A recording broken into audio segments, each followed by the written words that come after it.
Bienvenidos a esta nueva sesión organizada con el Instituto Europeo de la Mediterránea y la Fundación La Caixa dentro del marco del Med Dialogue 2030 que estrenamos, como quizá alguno de ustedes recuerde, el año pasado. Me hace mucha ilusión empezar tener hoy la inauguración del nuevo ciclo, porque me siento encantado con los partners que como Club de Roma tengo, sobre todo por parte del IEMET y con la colaboración de Fundación La Caixa para abordar estos temas. Cuando el año pasado, al configurar el Med Dialogue 2030, pensábamos a medio plazo una actividad, una iniciativa para varios años, vamos a abordar el desarrollo sostenible en la región mediterránea a lo largo de los diferentes ciclos que pondremos en marcha. El de 2022, como ustedes han visto en el programa global, es seguridad humana en la cuenca mediterránea, abordada de manera holística, de diferentes perspectivas, pues la energía, la alimentación, los recursos hídricos, la sanidad, los movimientos migratorios. Bueno, al final de ciclo, de aquí a diciembre, tendremos una visión muy completa y muy transversal de lo que es la seguridad en nuestro vecindario próximo. Y también recordarán que hay una especie de lema como subtítulo, que es en cuanto al ciclo, vivir libres frente al miedo, la necesidad y la indignidad. Y eso está muy pensado, o sea, cualquiera de los conceptos que se abordan en este... Vale. And this is deep thought, and what I find particularly attractive is the idea of living free in the face of indignity, because obviously fear and necessity are, I think, more familiar concepts, more atavic in a sense. When it comes to indignity, that's rather recent. And my impression is that it's an up-and-coming subject, even though this is just my subjective opinion. It's obviously up for debate. But the same way that the fight for equality has been a constant in the story of mankind throughout the last 30 centuries, just to have a broad period, with important milestones such as Christianity, the French Revolution, etc. Well, the history of humanity is, in a good sense, the struggle for equality. And I think that in the 21st century, we started a new era where, on top of the struggle for equality, we could call it a struggle for dignity, with such recent and interesting phenomena such as the Big Quit in the US, and in no small measure in other countries such as ours, people who decided to choose a different lifestyle when the conditions of their life prior to the pandemic were not satisfactory enough from the point of view of human dignity, which I think is a rather interesting, rather important and severe measure, which also concerns us as Mediterraneans.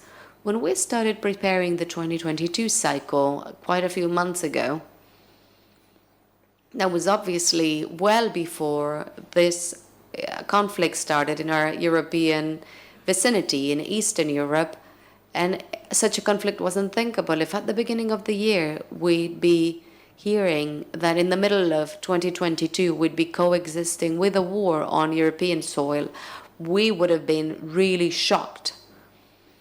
And I remember that right before the conflict, the beginning of the conflict, a lot of experts, analysts, political experts were completely certain that this conflict would not come to pass. Well, it has come to pass, and unfortunately it is still ongoing, and it's having consequences all over the world, and in particular consequences that also affect our nearest vicinity. The Mediterranean region is being affected by the conflict, and certainly the approach of our speaker today would not be the same before the conflict Before the war in Ukraine, the balances and the energy strategies are changing. New necessities or food needs have emerged regarding the conflict. The struggle for climate change is being altered in its priorities and its strategies because of this conflict. And obviously our role in the conflict, it has changed. And some of the undesirable consequences of the conflict is that the cycle that we are kickstarting today becomes even more relevant in light of the consequences of what we have seen over the past few months in our country, which are practically neighboring countries. We are seeing a civil war within Europe, so to speak. And if you'll allow me some positive nuances after this rather pessimistic view of the situation, I am very excited, even though it's Roger Albiñana who's going to do the appropriate institutional presentation. I'm very excited to have my boss, quote unquote, the co-chair of the Roma clubs, Sandrine Dixon-Leclerc, to be speaking today. And I will take the chance to say two things. This is the most original club in the world, just so you know. Not just because of contents, which also because it's the only international institution, to my knowledge, with such a peculiar governance that we don't have just one chairperson, but it's a shared chairmanship. And in the Roma Club, we've had two co-chairs who are two ladies right now, and who are both residing on two different continents, Europe and Africa. And I challenge you to tell me what other domestic or international institution has a similar governance to the International Roma Club. And the second thing that I was excited to remark on is that I love that Sandrine is going to be speaking in 2022, when it's the 50th anniversary of the report, which in a way gave the Club Roma its sort of public birth, which was the limits on growth, which unfortunately for mankind was quite precognizant and quite certain in its admonitions 50 years ago. So I am very excited to have Sandrine speak in this inauguration. Thank you very much. And I will now give the word to Mr. Roger Albiñana. Thank you.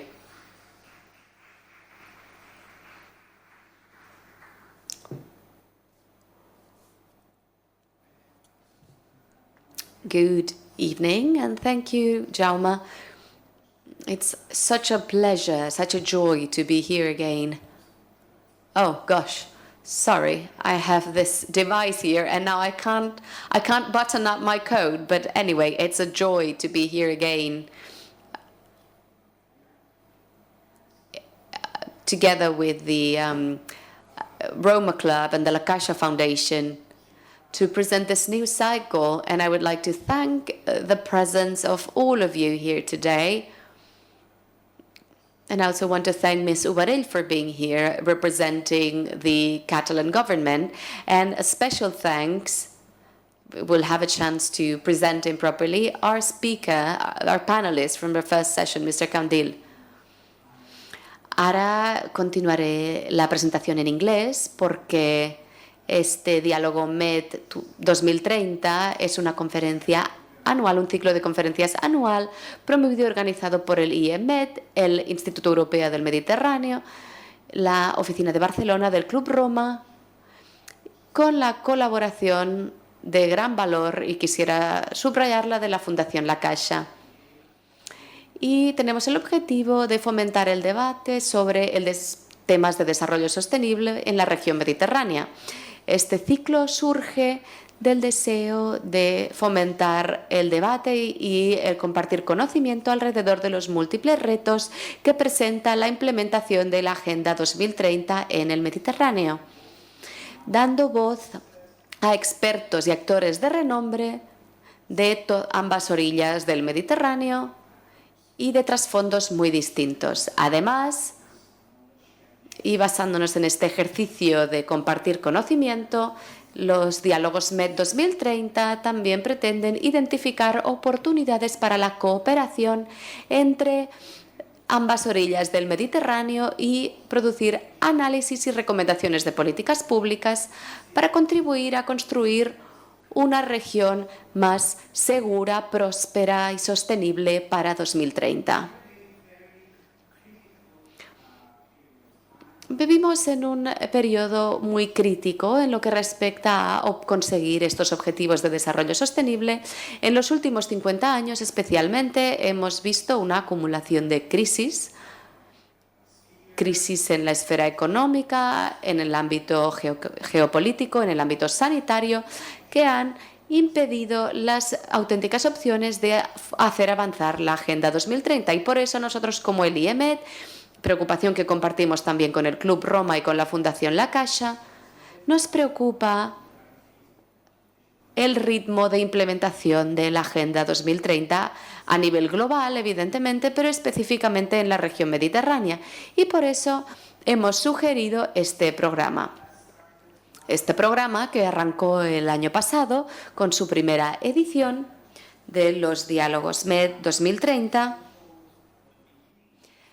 el principio de la así llamada década de la acción, y durante este primer año todas las conferencias tuvieron lugar en línea a causa de la pandemia de COVID-19, pero conseguimos reunir a distintos actores y partes interesadas del sur y el este de la cuenca del Mediterráneo, incluyendo expertos, académicos, legisladores y representantes de la sociedad civil. Pero en este segundo año hemos decidido darle una nueva perspectiva y por eso hemos adoptado una perspectiva de seguridad humana, conseguir la libertad ante el miedo, la necesidad y la indignidad en el Mediterráneo, y durará desde hoy, en junio, hasta diciembre de 2022 y tendrán lugar 7 diálogos distintos en los que pretendemos debatir temas transversales de la región del Mediterráneo desde una perspectiva de la seguridad humana. ¿Cuáles serán estos temas más específicamente? Hoy hablaremos de seguridad energética. El mes que viene, en julio, hablaremos de seguridad hídrica y después de las vacaciones de verano, seguridad alimenticia, seguridad sobre la salud, seguridad civil, y cerraremos con un debate muy especial que tendrá un lugar muy especial aquí en Barcelona por su rol y su compromiso con este tema especial, que es la seguridad humana para la migración, con una visión de género en las mujeres migrantes. ¿Por qué Agenda 2030 y seguridad humana? Pues dada la naturaleza interconectada de los retos a los que nos enfrentamos, esta perspectiva de seguridad humana fomenta una mayor coordinación para hacer avanzar acciones integradas para conseguir resultados concretos para mejorar las vidas de los ciudadanos.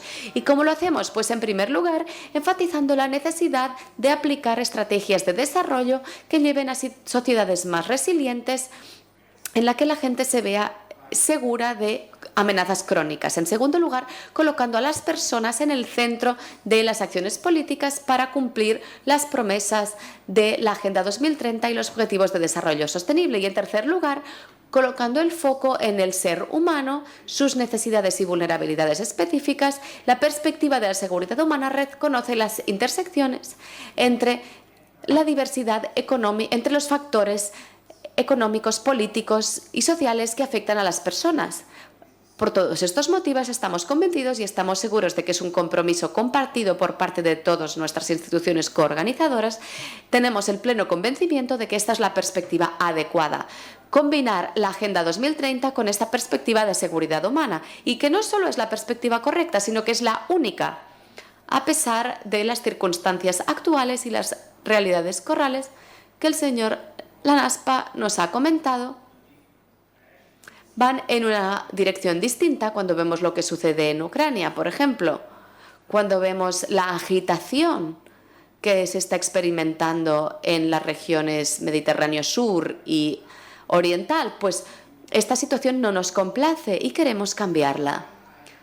Por eso me complace presentaros a nuestro siguiente y último ponente para esta introducción, antes de dar comienzo a al ponente de hoy, de la sesión de hoy, que es Sandrine Dixon-Leclerc. Pero antes de concluir, permitidme dar las gracias a mis compañeros del Instituto Europeo del Mediterráneo, el IEMED, empezando por Antoine y también Matías, que han hecho un trabajo magnífico. No lo tengo en la mano, pero fuera veréis el folleto con todas las conferencias que, como ya he dicho, van a tener lugar desde hoy hasta diciembre. Y, por favor, estáis invitados.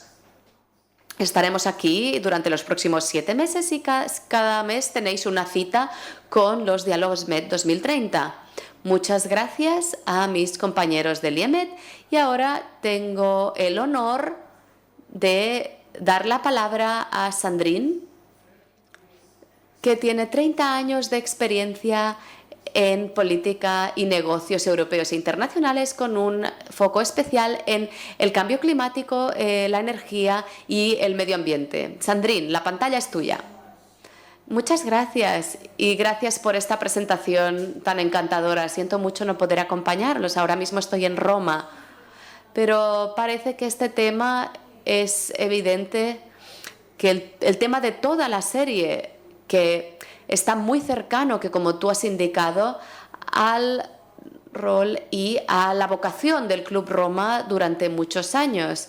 Vamos a celebrar nuestro 50 aniversario y tengo que decir que realmente la época no se presta a la celebración. Es una época de reflexión y de lamentación. ¿Cómo hemos llegado a donde estamos hoy? Con pleno conocimiento de que en el informe de los límites del crecimiento indicamos claramente que nos encontraríamos con una serie de puntos de giro a lo largo del siglo XX. Y estos puntos de giro son los que yo llamo las 3 Cs: el cambio climático, el COVID, es decir, pandemias sanitarias, y ahora el conflicto. Y este conflicto ha estado llamando a la puerta del Mediterráneo durante mucho tiempo, sea en las regiones africanas o en Oriente Medio, y ahora pues en la puerta de Europa, a través de la crisis de Ucrania. Pero el tema de hoy está centrado en la energía, pero me gustaría introducir una advertencia muy clara. Lo que tenemos que hacer ahora, a medida que avanzamos a través de esta crisis energética, que está directamente relacionada con la crisis alimentaria, con la crisis de minerales y de metales, y si nos fijamos en el impacto directo del aumento de precios y el acceso a la energía y el acceso a los alimentos y la forma en la que aumenta la pobreza alrededor del globo, tiene mucho que ver sobre cómo pensamos en los sistemas en tiempos de crisis. Y no hay que reaccionar de forma visceral centrándonos solo en una perspectiva sectorial. Las conversaciones sobre la energía que yo he estado teniendo con los altos niveles de la Comisión Europea, y de hecho hoy me he reunido con la presidenta von der Leyen, ha girado alrededor de qué hacemos para seguir en esta línea de avanzar sobre el Green Deal europeo, que sea tanto verde como social, que sigamos construyendo partenariados fuera de Europa, especialmente con nuestros socios en el Mediterráneo. Y cuando digo Mediterráneo, quiere decir tanto los socios del sur de Europa, que ya están haciendo el cambio hacia las renovables, y la verdad es que me enorgullece estar en la junta de la EDP, la compañía europea que ya se ha comprometido a hacer un cambio del 100% renovables para 2030 y ser un proveedor verde de energía. Entonces, ¿cómo puede ser que a medida que avanzamos hacia estos principios del Green Deal europeo, cómo nos enfrentamos a la crisis que tenemos delante? ¿De qué maneras podemos fijarnos en esta crisis? Y es evidente que hay una serie de temas de debate muy importantes que se están manteniendo ahora. Una es la posibilidad de racionar y lo que eso puede significar en el contexto europeo y qué impacto va a tener en los ciudadanos de Europa. Pero también tenemos el tema muy importante de la eficiencia, que para el Club Roma es fundamental, volver a la esencia del consumo. Porque sustituir nuestra demanda de determinadas energías fósiles en lo que respecta a continuar nuestra dependencia de activos varados, aunque venga de otros proveedores, no nos va a hacer avanzar. Y eso nos lleva de nuevo a la esencia de estas conferencias, que gira alrededor de una serie de debates que vais a mantener el resto del año, que giran alrededor de la crisis humanitaria, la problemática humana. Y mientras garantizamos el acceso a la energía, tenemos que garantizar que esta energía esté descarbonizada, porque si no lo hacemos vamos a aumentar el impacto climático, y ya sabemos lo que nos ha dicho con mucha claridad el informe del IPCC. Y sabemos que seguiremos presionando en las regiones más secas del planeta en su acceso al agua, y ese problema solo va a proliferar y convertirse en otra crisis humanitaria y procesos migratorios. Y lo que desearía comunicaros hoy es que los debates que estamos manteniendo a los niveles más altos de la Comisión Europea han consistido en mantenerse fiel a esta perspectiva del Green Deal europeo, y en este sentido hay una forma de mejorar el partenariado de la región del Mediterráneo, su compromiso con las energías renovables, mejorar la forma en la que invertimos en energías descarbonizadas en toda la región, para crear corredores entre la región europea a través de la región mediterránea, para llegar pues a la región del norte de África y Oriente Medio. Ese es el camino que tenemos que seguir en adelante para desestresar el sistema energético a medida que avanzamos. Y no solo crear nuevos caminos para invertir en gas o en energías fósiles. El otro punto clave que quisiera mencionar es la conexión entre esta clara crisis energética y la crisis alimentaria. Hay una conversación abierta a todos los niveles de las políticas públicas sobre cómo puede ser que Europa en particular, pero muchos otros países, han creado estas dependencias insanas. Dependencias que no son nada útiles en el cambio hacia la descarbonización. Y una de ellas ha sido claramente la dependencia continuada del gas y el petróleo europeos, pero también las relaciones con los fertilizantes y los minerales fuente. Y eso nos lleva a comprender que si sustituimos esas dependencias por otras, no vamos a resolver esta situación. Garantizar que con nuestros socios ampliamos y diversificamos nuestras fuentes de energía es algo fundamental, sea alrededor de la región del Mediterráneo o con Asia y China, y garantizar que cuando hablamos de energía, que también nos estamos fijando en los sectores que más dependen de la energía, el sector de la movilidad y el transporte, y también el sector industrial y el sector de la construcción, y garantizamos que aplicamos las estrategias de descarbonización y consumo centradas no solo en la demanda, sino también en la oferta, para no llegar a estos patrones insanos de depender de determinados países y no ampliar nuestra cadena de suministro. Esto es algo que el COVID nos enseñó con mucha claridad y que ahora el conflicto en Ucrania también nos está enseñando. Dejadme concluir con las siguientes palabras. Desde la perspectiva del Club Roma, este es el momento para garantizar realmente que avanzamos hacia una zona segura a nivel planetario. Que no retrocedemos respecto a nuestra dependencia de las energías fósiles. Que garantizamos que vamos a intentar diversificar y trabajar con países que, igual que nosotros, quieran seguir avanzando en lo que respecta a invertir en energías renovables. Y esas inversiones, por cierto, las tenemos que triplicar en la mayoría de regiones meridionales, para garantizar que realmente que ahora que estamos saliendo de la crisis, lleguemos al subconsciente de la gente para que entiendan qué es lo que es realmente esencial y dar valor a lo que es más esencial.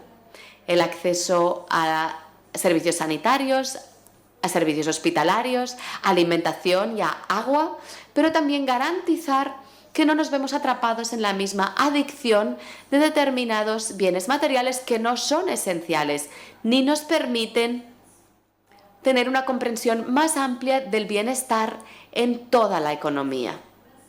Este es el mensaje que hemos intentado transmitir desde el Club Roma, Y el trabajo que yo he estado haciendo y seguiré haciendo con las instituciones europeas es una que garantice que estamos siguiendo la senda apropiada a nivel europeo para tener en cuenta las crisis a corto plazo que van a seguir afectándonos y construir sistemas resilientes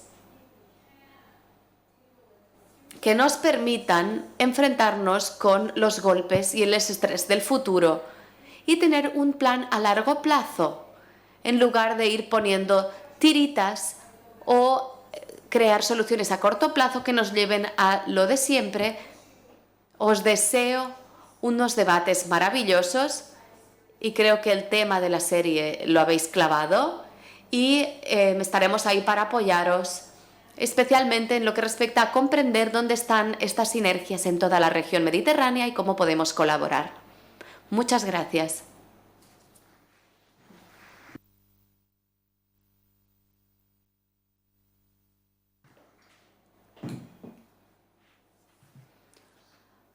Muchas gracias, Sandrine, copresidenta del Club Roma, por tu entusiasmo, por un entusiasmo que siempre nos gusta ver en tus palabras. Y ahora permitidme que pase a nuestro ponente de la sesión de hoy, a nuestro invitado, que nos hablará de un tema muy importante ahora mismo: repensar el paisaje energético mediterráneo en época de transición. Sandrine nos ha hablado de los efectos que la pandemia del COVID-19 ha tenido y las consecuencias socioeconómicas de la misma, así como la guerra en Ucrania, cómo han despertado o han creado un aumento en la volatilidad y la disrupción en los mercados energéticos mediterráneos. Y creo que es algo que todos estamos experimentando en nuestras casas, en todos los países. Y hoy queremos centrarnos en cómo los países del sur intentan avanzar en esta transición energética y al mismo tiempo cómo pueden hacerlo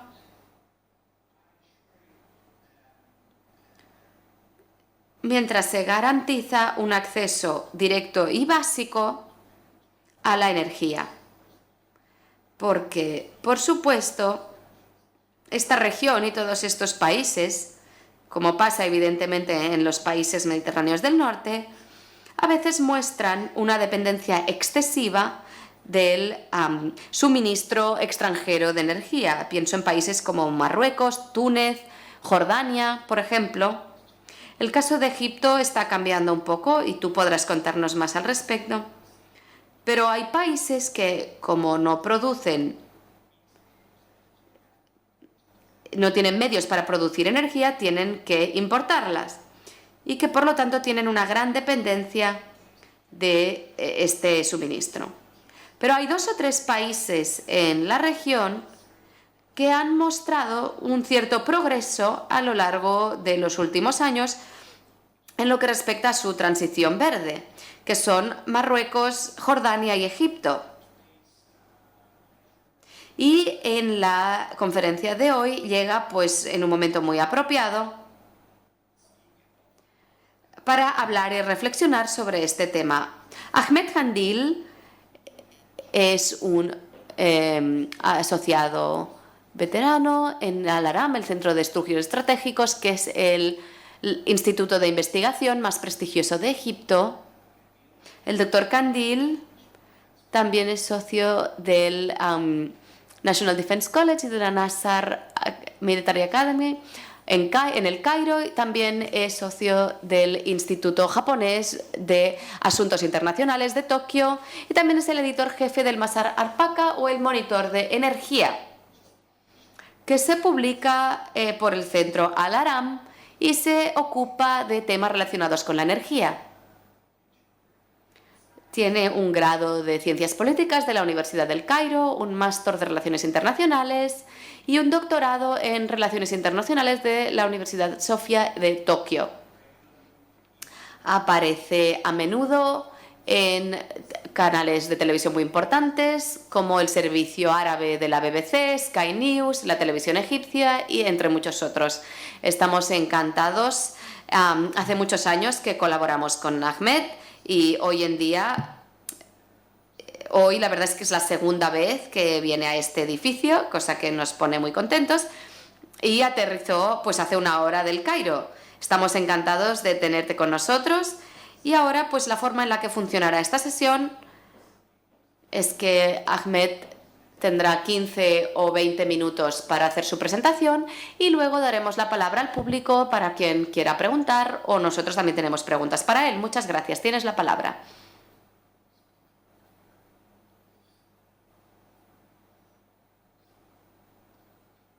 Hola a todos. Es un gran placer y un honor estar aquí en Barcelona de nuevo. Es una ciudad maravillosa. Es la segunda vez que vengo después de la amable invitación del IEMET. Me gustaría dar las gracias al Club Roma y a la Fundación La Caixa y a todos los que han contribuido a mi presencia hoy aquí. La decir verdad es que no he presentado ninguna presentación. Lo que voy a hacer va a ser arrancar este diálogo, porque el diálogo es muy importante. Personalmente creo que ya hay mucha literatura, muchos argumentos teóricos relacionados con los objetivos del desarrollo sostenible y cómo realizar el desarrollo sostenible. Pero desde que las Naciones Unidas iniciaron estos objetivos del desarrollo sostenible, no se ha hecho gran cosa en la región mediterránea para conseguir este desarrollo. Y necesitamos estos diálogos, porque yo, en tanto que Egipto, de la parte sur del Mediterráneo, tengo la impresión de que no estamos hablando suficiente de las soluciones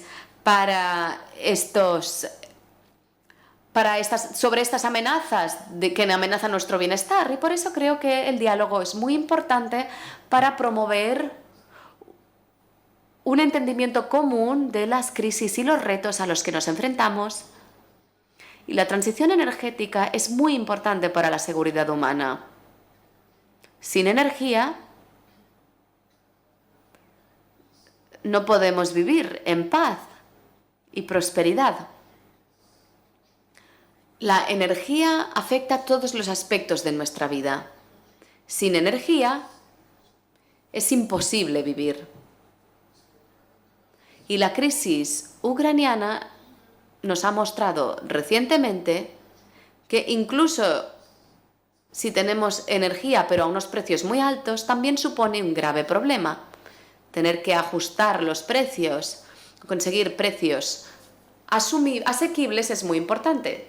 Y la transición energética es una piedra que, en mi opinión, podría matar 2 pájaros de un golpe.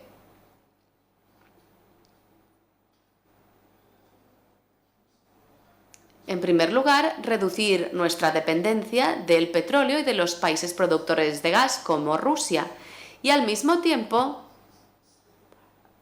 mantener a salvo el medio ambiente. Podemos enfrentarnos al cambio climático no podemos enfrentarnos al cambio climático sin energía limpia y sin transición energética. De lo que tenemos que hablar es de los retos a los que nos enfrentamos para la transición energética. El mayor obstáculo o la mayor prioridad que creemos más importante para conseguir la transición energética, no solo en la región mediterránea, sino en todo el mundo, es financiar las inmensas inversiones necesarias para estos proyectos de transición energética. Como ya sabéis, hacen falta 3.000 billones de dólares para financiar este proyecto. Y en nuestra región todos asumimos que el cambio climático es un problema muy grave y que hay que llevar a cabo estrategias de adaptación y mitigación. Esto no lo puede negar nadie. Nadie puede negar la evidencia científica que respalda este hecho, pero ¿cómo financiamos estos proyectos? La justicia climática, hay gente en nuestra región, y también en Egipto, Marruecos, Algeria, Libia, tiene opiniones distintas al respecto de la importancia de la transición energética en el futuro cercano. Hay gente que dice que no es solo una cuestión de justicia para nosotros gastarnos millones de dólares en proyectos de energía renovable, de eficiencia energética o de transformar el sistema de transportes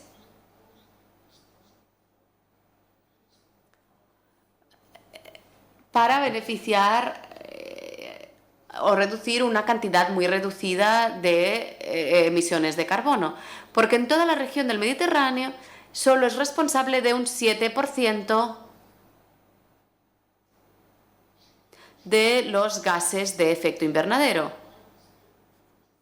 Entonces, ¿por qué gastarnos tantos millones de dólares? Y las obligaciones, según los acuerdos de París, de los países industrializados para ayudar a los países en vías de desarrollo en la transición energética.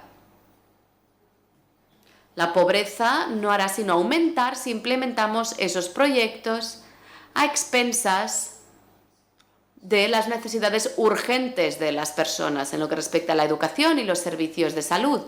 No podemos sacrificar nuestros recursos limitados en estos proyectos. No hemos cumplido con nuestras necesidades básicas. ¿Cómo vamos a poder aceptar esto? Hay otras personas que hablan del colonialismo verde, que significa que los países más avanzados de Occidente pretenden que abandonemos nuestros propios recursos que están basados en los combustibles fósiles, el gas y el petróleo. Y son nuestra mayor fuente de ingresos. Si hacemos caso de estas recomendaciones de instituciones internacionales, como la Agencia Energética Internacional y muchas otras instituciones que hablan de la importancia de la transición verde y de la transición energética, esto destruirá nuestras economías, destruirá las vidas cotidianas de nuestros ciudadanos. Y no podemos aceptar que los países extranjeros interfieran en nuestros asuntos internos basándose en estos argumentos.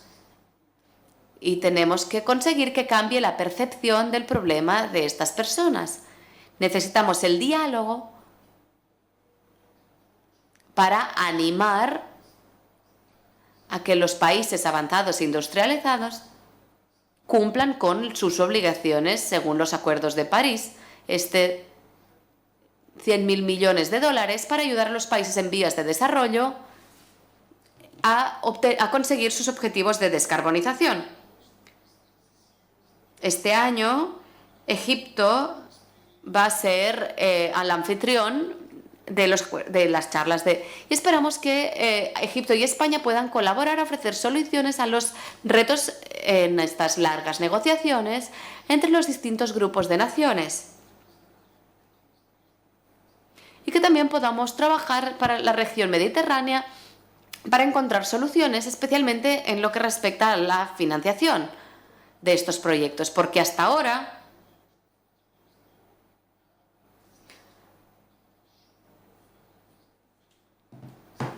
en la cuenca del Mediterráneo hemos visto grandes progresos en la consecución de proyectos de energía renovable y ahora tenemos niveles históricos de electricidad producida por energía renovable, básicamente energía solar y energía eólica.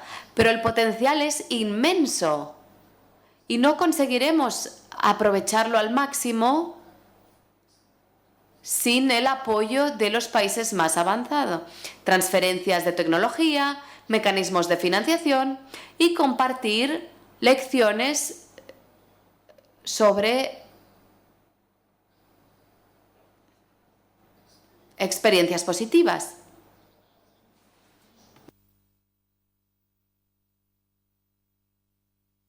Y creo que deberíamos empezar a pensar pues en términos como el del Green Deal europeo. ¿Por qué no pensamos en un Green Deal mediterráneo? O en una carta fundacional de una transición energética en el Mediterráneo. Una carta fundacional que suponga una hoja de ruta para todas las partes interesadas de la región: empresarios, gobiernos, sociedad civil, think tanks, la comunidad científica, organizaciones no gubernamentales. Cómo marcarnos objetivos y conseguirlos basándonos en unos límites de tiempo específicos. Y con la crisis geopolítica en Ucrania, trabajar a un nivel global se va a volver cada vez más difícil. Y por eso deberíamos fijarnos en el nivel regional para hacer frente a nuestros retos comunes. Y el Mediterráneo podría ser uno de estos foros regionales que se enfrente a estos retos tan reales para el bienestar humano.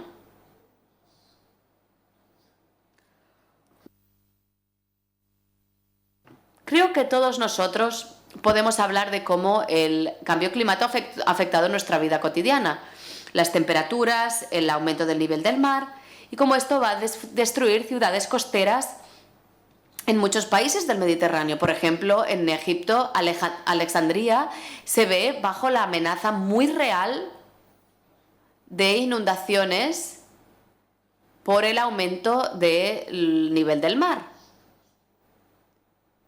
Y ante una catástrofe así, 4 millones de egipcios tendrían que abandonar sus casas al norte de Egipto y trasladarse pues a otros lugares por todos los puntos del país, y no sabemos lo que puede pasar. Y esto es solo un pequeño ejemplo de cómo el cambio climático puede afectar la estabilidad de la región. Voy a detenerme aquí y pues abrir el turno de preguntas. Siento no tener una charla preparada con un PowerPoint, porque la verdad es que quería que esto estuviera muy basado en el diálogo más que ser una charla. Muchas gracias.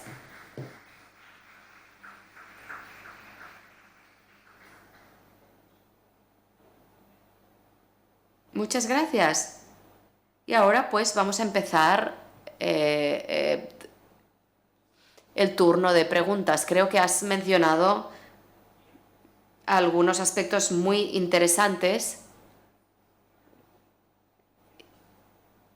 porque precisamente a medida que hablamos de una debilitación de la situación internacional, está muy bien centrarnos aún en una escala regional. Y ahí hay mucho trabajo que hacer, porque incluso si yo estoy de acuerdo contigo en que la Unión Europea no puede imponer objetivos en los países del sur y el este del Mediterráneo, porque, como tú has dicho, solo sois responsables de un 7% de las emisiones de gases de efecto invernadero en todo el mundo, no es menos cierto que a veces desde el norte vemos una falta de comprensión de los legisladores del sur y el este y el Mediterráneo oriental sobre la necesidad de fomentar estas medidas mitigadoras y de adaptación para pues avanzar en el combate del cambio climático y la transición energética. Porque lo que habéis dicho, Marruecos, Jordania y Egipto son 3 países que al menos hasta 2020, no he podido fijarme en la situación después de la pandemia, pero hasta 2020 estaban promoviendo una serie de cambios, sobre todo respecto al campo de las renovables. Es decir, que tú has mencionado unas ideas muy interesantes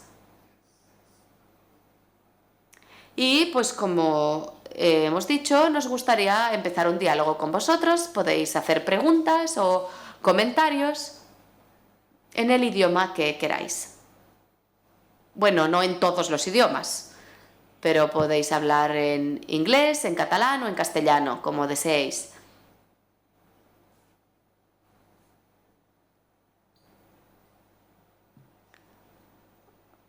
Hola, la pregunta creo que es para todos, pero En la situación del desarrollo de la situación entre Algeria y España, bueno, sé que es muy reciente. ¿Cómo prevéis las relaciones energéticas entre España y el resto de la Unión Europea en adelante? Pues creo que esta pregunta se la tendrías que hacer al ministro de Asuntos Exteriores de España. Lo único que podemos decir por parte del IEMET es que evidentemente hemos estado valorando y tratando de comprender la evolución de los contratos de suministro de gas entre España y Algeria durante mucho tiempo, porque estos contratos hace casi 30 años que se aplican. Y en Italia, por cierto, porque el gasoducto que conecta Algeria con Italia a través de Túnez es más antiguo que el de España, aunque se cerró en noviembre del año pasado. Lo que hemos observado es que las garantías del suministro de gas por parte de Algeria nunca han dejado de estar aplicadas. Sonatrach siempre ha sido una empresa muy fiable, proveedora de gas natural a España y a todos sus clientes. Y no vemos ningún motivo por el que eso iba a cambiar, o sea que esperemos que el gas natural continúe fluyendo por el gasoducto. Lo que puedo deciros es que en los últimos 3 años España depende mucho menos del gas argelino porque España, como muchos otros países, empezó a importar gas natural de Estados Unidos y de Qatar, pero básicamente de Estados Unidos. Y eso también significa que si en el caso de lo que yo he descrito no suceda y Algeria, en este caso Sonatrach, no se comporte como lo ha hecho siempre y deje de ser una empresa muy fiable y muy sólida, pues yo creo que España tiene alternativas suficientes para solventar este problema. Si me permites añadir algo, es una pregunta muy interesante, porque el comentario que yo haría es que la transición energética podría reducir estas tensiones entre países basados en sus aspiraciones geoestratégicas y geopolíticas para obtener el gas y el petróleo de sus vecinos. Si tú dispones de tu propia energía renovable, reduces tu dependencia de tus vecinos.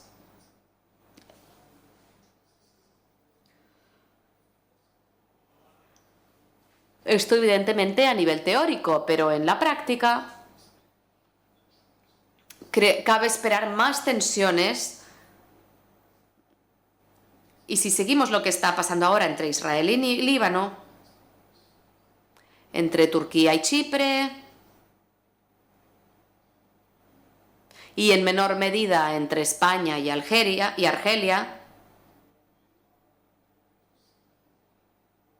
veremos más tensiones y más escalada del conflicto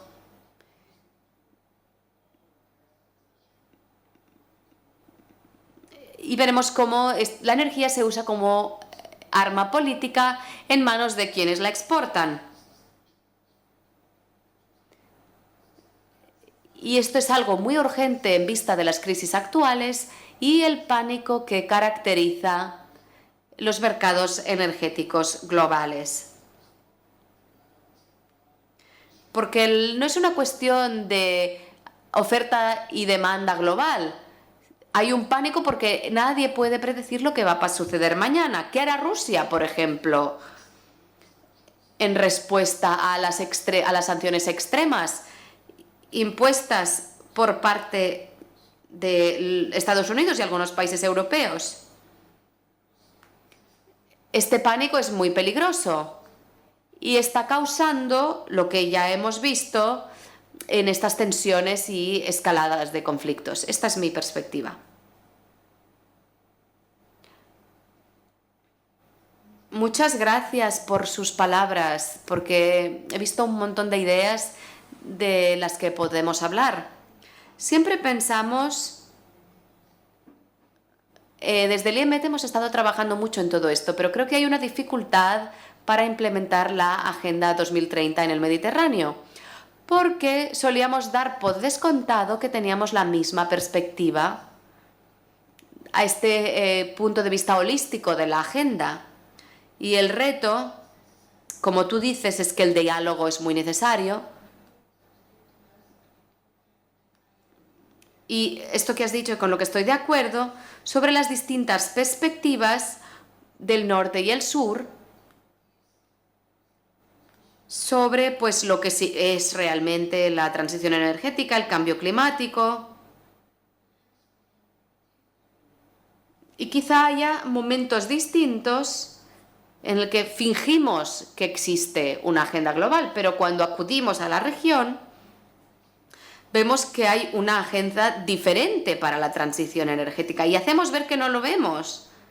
Pero es esta perspectiva occidental al Green Deal me hace pensar que tienes razón respecto a lo de que quizá con la mejor de las intenciones pretendemos llevar a un lugar común al que aún no podemos llegar. Y en medio de todo esto, de estas crisis energéticas y esta necesidad de encontrar soluciones, tú vienes de Egipto y evidentemente Egipto ya se enfrenta a muchos retos. Hay unas tensiones, creo, entre el desarrollo y la necesidad de limpiar el país, ¿no? Lo que ha dicho el director del IEMET, a causa de vuestra demografía, de decir, ¿no? De estos problemas políticos. Y mi pregunta es, me parece muy, muy interesante hablar sobre esta necesidad de poner en común la agenda, y esta iniciativa del IEMET y de la Caixa creo que va en ese sentido. Pero, como tú sabes, es muy difícil poner ahí el énfasis para entender la perspectiva del otro. Tú vienes de un país que se enfrenta a un gran reto respecto a estas transiciones. ¿De qué forma consideras que podemos desarrollar estos diálogos y estas colaboraciones? ¿Cuáles son los 2 o 3 temas que crees que son necesarios para que esta agenda funcione, no desde la perspectiva occidental, sino que os ayuden a vosotros en esta transición? Porque si vas al Cairo o a Alejandría, ves ese reto, lo ves claramente. La ciudad necesita esta transición, pero también necesitáis esta financiación de la que hablabas, ¿no? Estas oportunidades que estáis buscando respecto al gas. Si para hacer una transición a la energía verde, sin tener en mente cómo os va a beneficiar, y a corto plazo tenéis que desarrollar a un nivel muy alto. En último lugar, quería entender o escuchar tu opinión sobre cuáles son, desde tu punto de vista, las prioridades, no desde la agenda global. ¿Cuáles son las prioridades de esta agenda que se pueden cumplir en el Mediterráneo y en qué fases? Quizás como un primer ejercicio sería cambiar la percepción entre los legisladores de ambos lados y facilitar estos espacios para que estos diálogos sean más abiertos y mucho menos marcados por agendas orientadas a la visión occidental.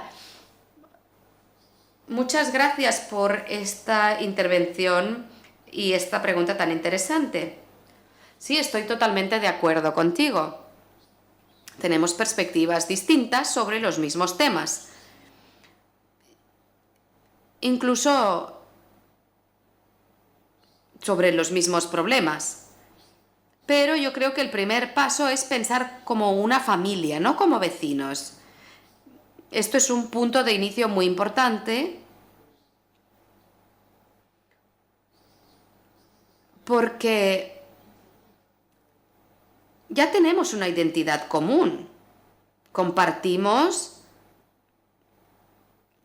en la misma zona, tenemos pues muchas ideas comunes y luego pues tenemos que buscar cuáles nuestros intereses comunes o el bien común para ambos lados según las prioridades de cada cual.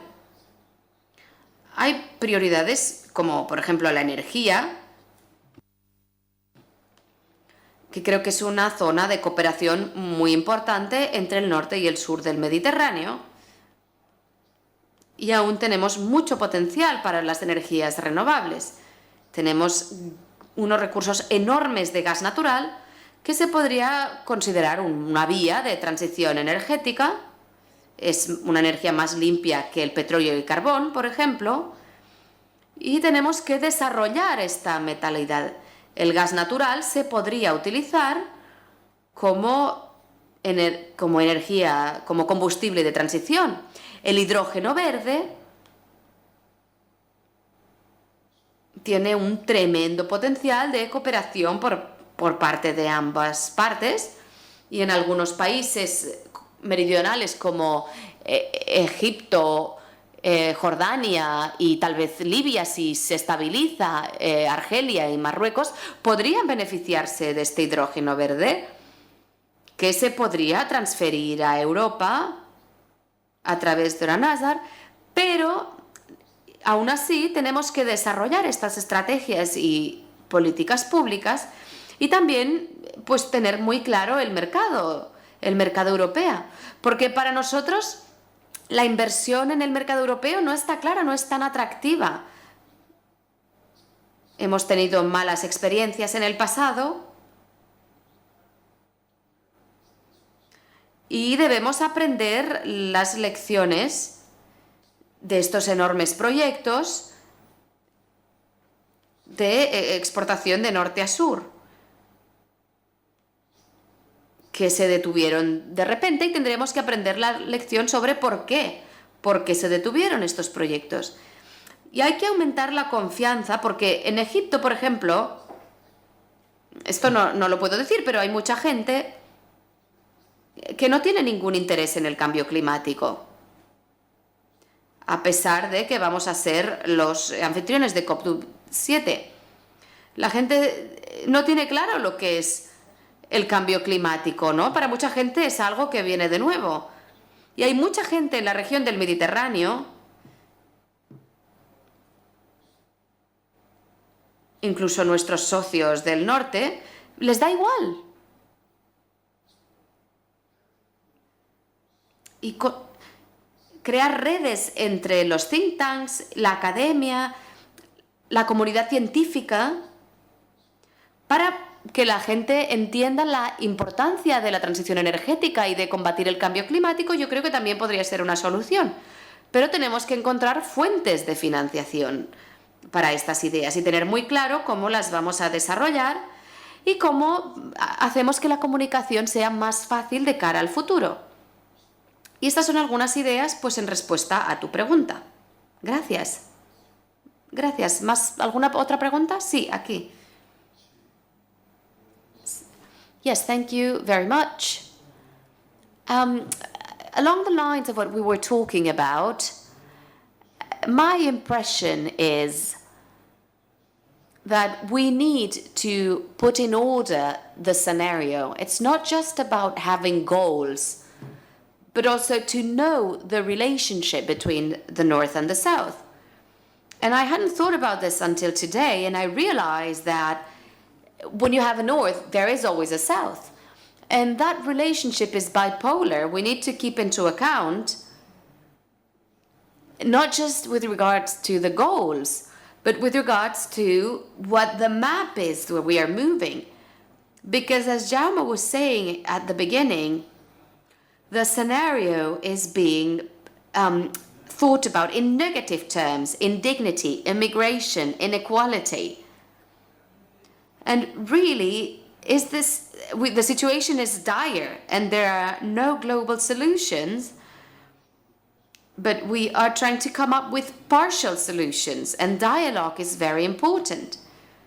But so are agreements and reaching points where we can share in our goals, not just for the common good, but for the ulterior good, for a superior good. And I realize that when we talk about climate change in the West, our vision is completely different to what other countries in the world may have. even though these countries are also involved or are also invested in the same goals.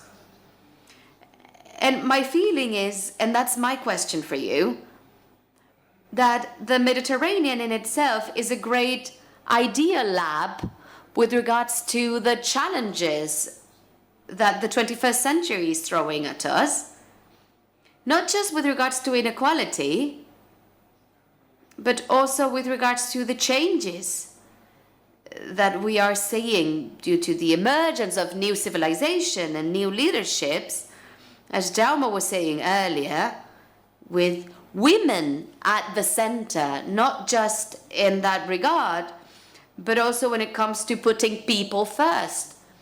And if we find ourselves in front of a shift in civilization, I don't know if that made sense.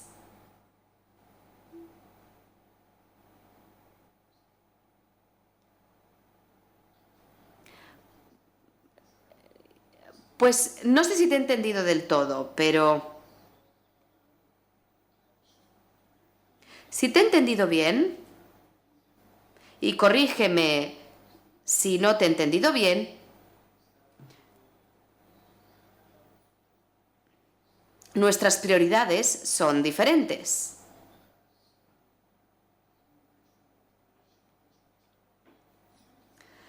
Y hablamos de que hay un terreno común, pero no lo tenemos. Y eso lo que hace es alimentar la desigualdad. Y, en mi opinión, de lo que se trata es de que no hay soluciones perfectas para este tema concreto.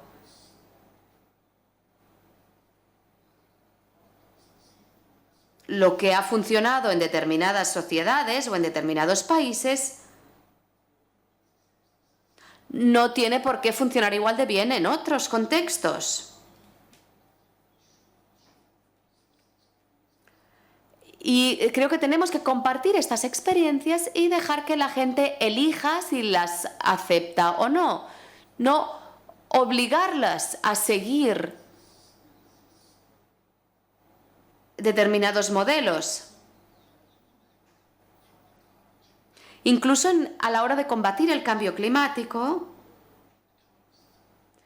hay economistas del comportamiento que dicen que para combatir el cambio climático no hay que limitar las opciones, sino que hay que animar a la gente a elegir la opción que les resulte más satisfactoria.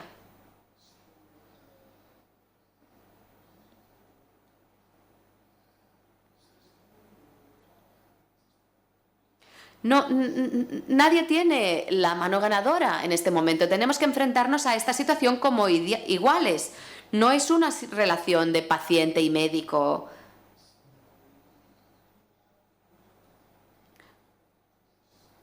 Hay que andarse con cuidado a la hora también de lidiar con las situaciones socioeconómicas en determinados países. La situación política, incluso determinados contextos regionales. Por ejemplo, si nos fijamos en la continuidad del problema palestino-israelí, en la intervención iraní en los países del Golfo, estos temas afectan la seguridad. Y la seguridad suele ir por delante de cualquier otro interés.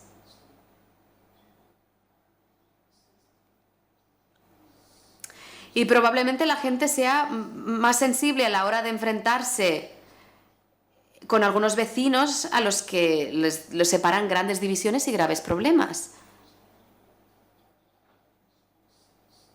Y para algunas personas estoy de acuerdo contigo que la división norte-sur no es la correcta.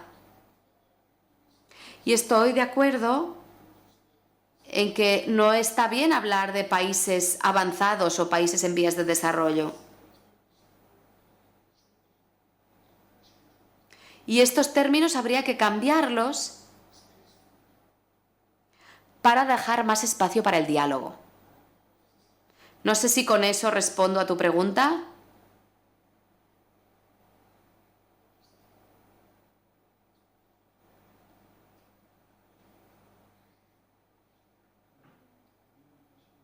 Ahmed, has mencionado que el COP27 tendrá lugar en Egipto, cosa que me parece una oportunidad fantástica tanto para el Mediterráneo como para Egipto. Y has dicho algo muy interesante, que es que los egipcios empiezan a ser conscientes de los temas del cambio climático gracias a la celebración de esta conferencia en Egipto, cosa que es maravillosa. Pero, ¿cuál es tu expectativa personal del COP27? ¿Crees que será lo que hace falta para tender puentes entre el norte y el sur? ¿Y qué esperas de esta reunión? Muchas gracias. Gracias, Antoine, por esta pregunta tan importante. La verdad es que no soy muy optimista sobre el resultado del próximo COP27, pero respecto a las celebraciones en el 26 y en el Reino Unido, vimos un récord en las negociaciones que no eran muy prometedoras. Y no creo que después de la crisis ucraniana y esta división entre Rusia y China por un lado y otros países, no creo que esto ayude a las negociaciones. Creo que sí que podría ayudar a las negociaciones para hacer progresos, pero la inflación y la crisis económica que resultan de la crisis de Ucrania, los precios de los alimentos, no son las condiciones más favorables para la negociación. Egipto intentará, en su papel de anfitrión, tender puentes entre los distintos puntos de vista, pero al fin y al cabo Egipto es un país en vías de desarrollo. Es la voz de África en esta negociación. Así que intentará defender la posición de los países en vías de desarrollo e intentará animar a los países en vías de desarrollo para que cumplan con sus obligaciones, a los países desarrollados de este compromiso de los 100.000 millones de dólares. La segunda parte de la pregunta era de la conciencia de los egipcios. Pues no creo que sea, hasta ahora no ha sido un gran tema en Egipto. Quizás solo hasta la conferencia, y que cuando la conferencia se celebre y después tal vez la gente se olvide, aunque el gobierno sí que tiene diferentes perspectivas para aprovechar la carrerilla, la inercia de esta entrada del cambio climático en la agenda pública, como por ejemplo que los proyectos públicos deberían tener, el 50% de los proyectos públicos deberían ser verdes este año fiscal, y dentro de algunos años todos los proyectos públicos deberían ser verdes o respetar los criterios de sostenibilidad, cosa que es algo bastante importante por parte del gobierno egipcio. Perdona, y también que la nueva capital, sí, forma parte del proyecto, de los proyectos públicos. El gobierno se lo está tomando muy en serio. Pero como ya he dicho, la gente no creo que esté muy preocupada por lo que es verde y por el cambio climático, porque un 40% de los egipcios viven por debajo de la línea de la pobreza, del umbral de la pobreza. Y les da igual si los alimentos que comen son verdes o si el transporte que usan es verde. Es un lujo para un país con casi 50 millones de personas bajo el umbral de la pobreza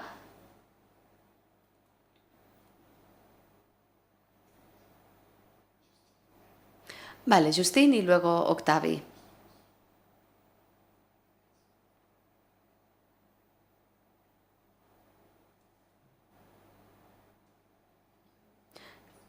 Muchas gracias, señor Candil, por venir.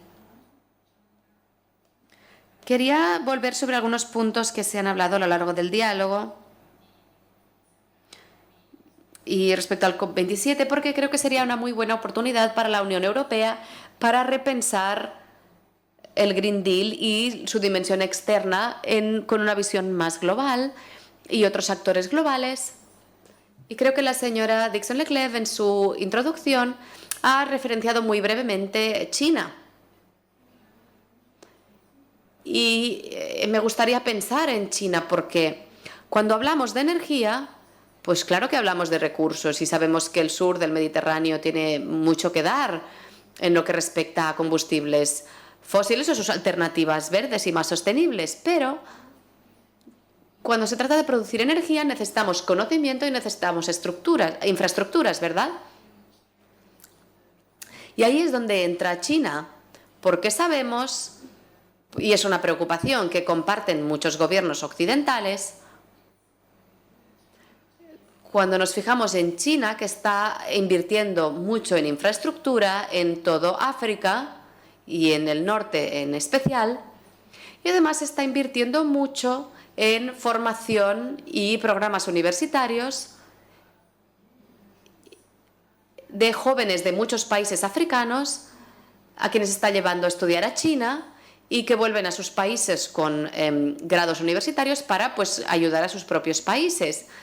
¿Qué es lo que crees que debería preocupar a la Unión Europea al pensar externalizar este Green Deal? ¿Cómo puede contrarrestar la Unión Europea y traer avances positivos respecto a China en tu país en concreto y quizás en otros, si tienes ejemplos o opiniones sobre otros países de la región? Gracias. A ver, China es un actor muy grande en la región. China es el primer socio comercial de la mayoría de países de la región mediterránea y además es el mayor inversor en muchos países. Tiene partenariados estratégicos con muchos países, incluyendo Egipto, Jordania, y también es muy activo, como has dicho tú, en muchos proyectos de infraestructura, en puertos, el proyecto Newcastle, el transporte. Y el problema con China es que es lo relativo a sus inversiones en la industria del carbón. Tienen unas grandes inversiones en el carbón en Argelia y en Marruecos, por ejemplo. Y esto no es nada bueno, aunque es uno de los mayores exportadores de placas solares. Y es muy competitivo comparado con Alemania o con otros productores europeos.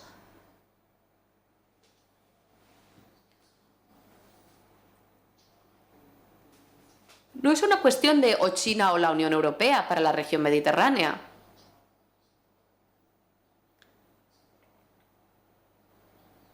China no es el enemigo de muchos países de la región, ni tampoco para Europa, creo yo. Es uno de los mayores socios comerciales en Europa, pero hay una tendencia en los medios estadounidenses de convertir a China en el demonio, sobre todo después de la pandemia.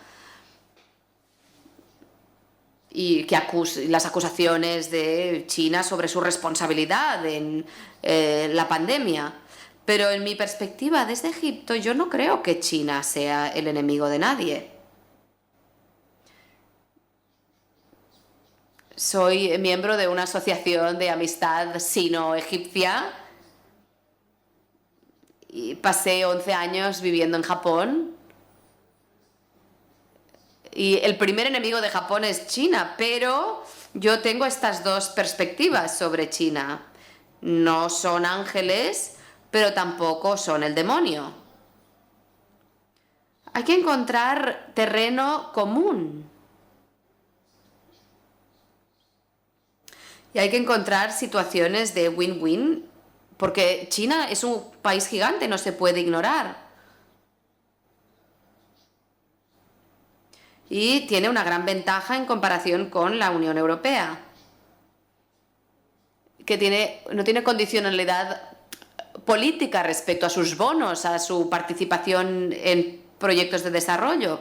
Solo se centran en los beneficios económicos.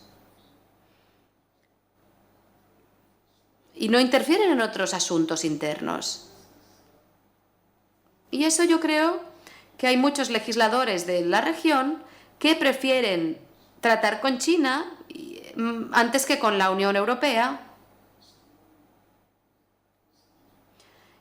porque no interfieren en procesos legislativos, ni hay condicionalidad política, ni se centran en temas de derechos humanos. Y esa es la diferencia entre la Unión Europea y China desde mi punto de vista,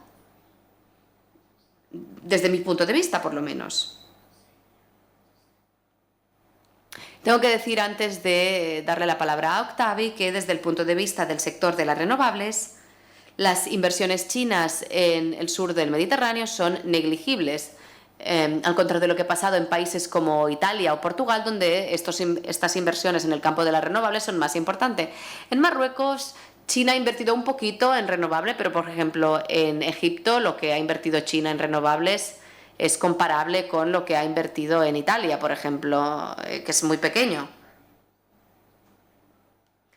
Octavi, que es el director de PRIMA, que es un programa muy importante que promueve la reinvestigación en el Mediterráneo. Tienes la palabra. Gracias, Roger. La pandemia ha cambiado nuestras vidas dramáticamente a lo largo de 2 años y, sin embargo, el cambio climático... La pandemia ha sido una broma comparada con el cambio climático. Y la pregunta que me gustaría hacerte es, si tú puedes estimar qué cantidad de inversión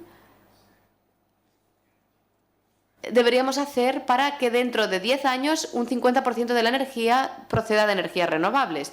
Y si tienes cifras respecto al Producto Interior Bruto. El PIB mediterráneo, ¿qué porcentaje habría que invertir en los próximos 10 años para que el 50% de la energía proceda de renovables? Pues hasta ahora muchos países de la región mediterránea no tienen objetivos para la descarbonización, y si no tienes objetivos no puedes hacer estimaciones exactas o redondeadas, sobre todo en los países del norte de África. Yo no creo que ninguno tenga objetivos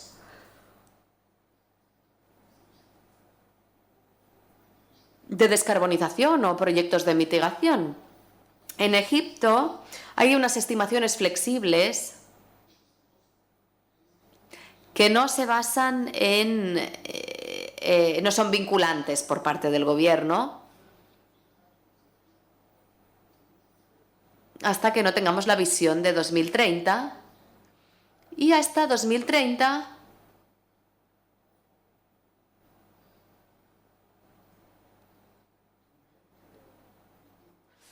estamos obligados a ofrecer entre 2,5 mil millones de dólares anuales para cumplir con los objetivos de esta visión, teniendo en cuenta la sostenibilidad del proyecto.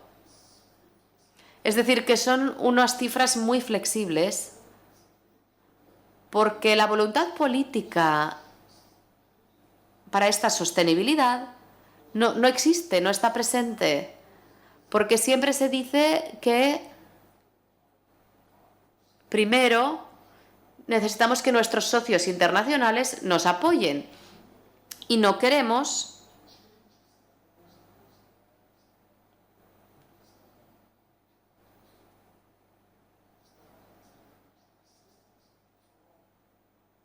pero en lo que respecta a la asistencia internacional para proyectos verdes, porque a veces los proyectos verdes no cumplen con nuestros objetivos prioritarios de desarrollo.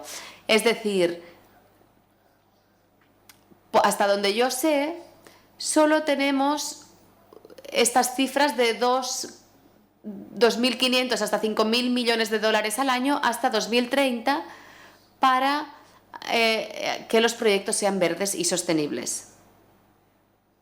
¿Anuales? ¿Eso qué porcentaje del PIB? Pues muy pequeño. ¿Un 1 o 2%? Es una cantidad muy pequeña.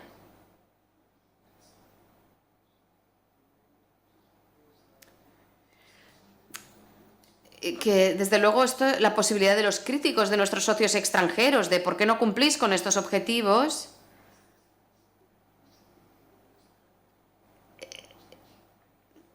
¿por qué? ¿Por qué tenéis que gastarlo en estos objetivos? ¿Hay alguna otra pregunta?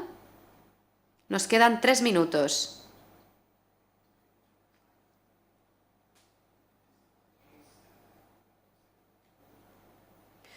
Si no hay más preguntas, os agradezco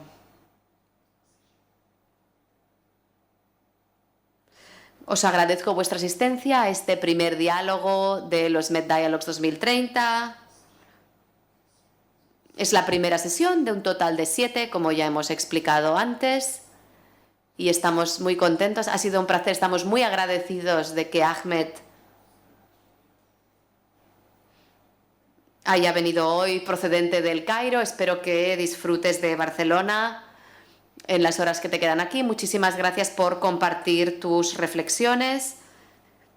Entendemos que es un tema complejo y difícil, desde la próspera Europa, por plantearlo así. Es un tema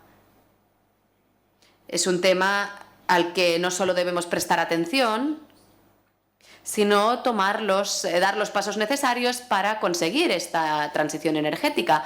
Pero cuando trasladamos esta realidad a los países del sur y el Mediterráneo oriental, la respuesta es totalmente distinta.